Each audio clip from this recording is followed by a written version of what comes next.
આજે આપણે નવા ચેપ્ટરની શરૂઆત કરીશું.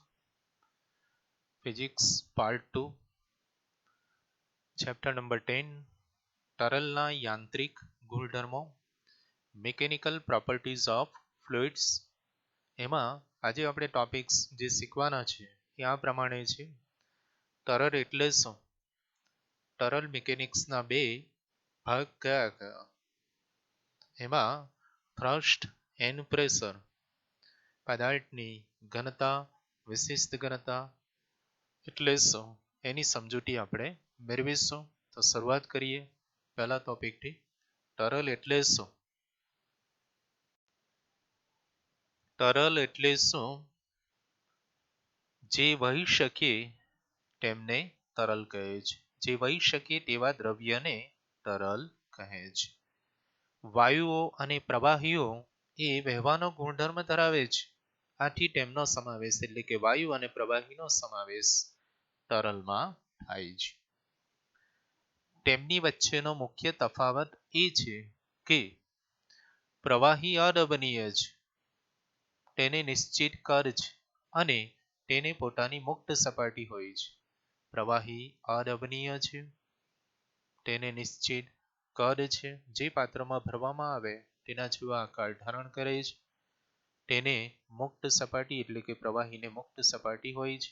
જ્યારે વાયુ દબનીય છે, વાયુને જે પાત્રમાં ભરવામાં આવે તે પાત્રને તે ભરી દે છે.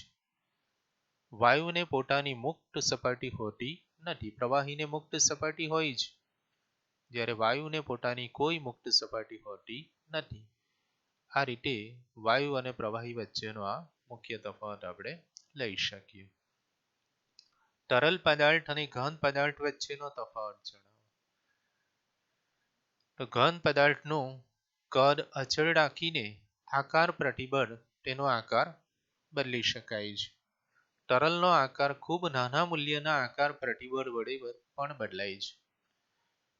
તરલનું આકાર પ્રતિબળ ઘન પદાર્થોના આકાર પ્રતિબળના મૂલ્ય કરતાં લગભગ 10 લાખ ગણું નાનું હોય છે. યાદ રાખીશું આપણે કે તરલનું આકાર પ્રતિબળ એ ઘન પદાર્થોના આકાર પ્રતિબળના મૂલ્ય કરતાં કેટલા ગણું નાનું હોય છે? તો લગભગ 10 લાખ ગણું નાનું હોય છે.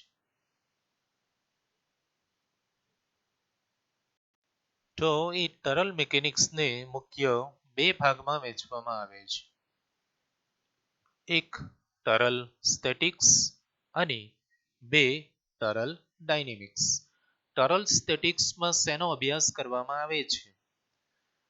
તો તરલ સ્ટેટિક્સમાં સ્થિર તરલ પર લાગતા બળો અને દબાણનો અભ્યાસ કરવામાં આવે છે. જ્યારે તરલ ડાયનેમિક્સમાં તરલના ગુણધર્મો અને દબાણનો અભ્યાસ કરવામાં આવે છે. આ રીતે તરલ મિકેનિક્સની મુખ્ય બે શાખાઓ છે, મુખ્ય બે ભાગો છે, તરલ સ્ટેટિક્સ અને તરલ ડાયનેમિક્સ. તરલ સ્ટેટિક્સમાં શેનો અભ્યાસ કરવામાં આવે છે? તો સ્થિર તરલ પર લાગતા બળો અને દબાણનો અભ્યાસ કરવામાં આવે છે. જ્યારે તરલ ડાયનેમિક્સમાં તરલના ગુણધર્મો અને દબાણનો અભ્યાસ કરવામાં આવે છે. તો આ ચેપ્ટરની અંદર આપણે તરલ ડાયનેમિક્સ ડિટેલ્સમાં શીખીશું. હવે આપણે બે અગત્યની ભૌતિક રાશિઓની વ્યાખ્યા, એકમ અને પારિમાણિક સૂત્ર શીખીશું. ધક્કો શું છે અને દબાણ એટલે શું? તો પ્રવાહી દ્વારા તેના સંપર્કમાં રહેલી કોઈ સપાટી પર લાગતા કુલ બળને પ્રવાહી દ્વારા તેના સંપર્કમાં રહેલી કોઈ સપાટી પર લાગતા કુલ બળને ધક્કો અથવા થ્રસ્ટ કહે છે. અને દબાણ એટલે શું એની વ્યાખ્યા આપણે જાણીએ છીએ. પદાર્થની સપાટી પર એકમ ક્ષેત્રફળ દીઠ સપાટીને લંબ રૂપે લાગતા બળને દબાણ કહે છે. થ્રસ્ટ એ બળ છે. આ થ્રસ્ટને કારણે પાત્રમાં રહેલા છિદ્રમાંથી પ્રવાહી બહાર આવે છે. તેનો SI એકમ ન્યૂટન. થ્રસ્ટ એ બળ છે, બળનો SI એકમ આપણે જાણીએ છીએ ન્યૂટન. અને તેનું પારિમાણિક સૂત્ર m1 l1 t -2 એટલે કે kilogram metre second raise to -2 છે. દબાણનો એકમ અને પારિમાણિક સૂત્ર જોઈશું. તો એક ક્ષેત્રફળની સપાટી પર સપાટીને લંબ રૂપે લાગતું બળ F હોય તો વ્યાખ્યા અનુસાર દબાણ ઇક્વલ ટુ બળ ભાગ્યા ક્ષેત્રફળ. દબાણ P ઇક્વલ ટુ બળ F ભાગ્યા ક્ષેત્રફળ E. દબાણનો SI એકમ ન્યૂટન પર મીટર સ્ક્વેર અથવા પાસ્કલ છે. દબાણનો CGS એકમ ડાઇન પર સેન્ટીમીટર સ્ક્વેર છે.